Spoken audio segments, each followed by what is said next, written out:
Hi viewers, today we are starting with a few phrases. ಇಂದು ನಾವು ನುಡಿಗಟ್ಟುಗಳ ಬಗ್ಗೆ ತಿಳಿಯೋಣ. As usual, ಅದೇ ರೀತಿ ಎಂದಿನಂತೆ. she came into work as usual this morning.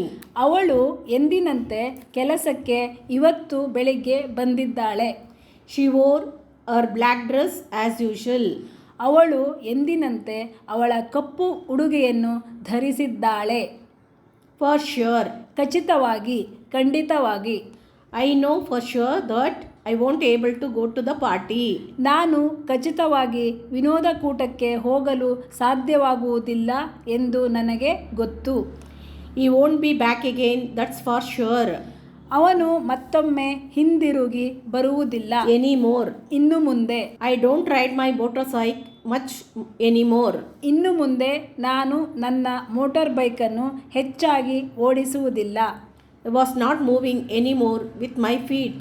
ಇನ್ನು ಮುಂದೆ ನನ್ನಿಂದ ನಡೆಯಲು ಸಾಧ್ಯವಿಲ್ಲ.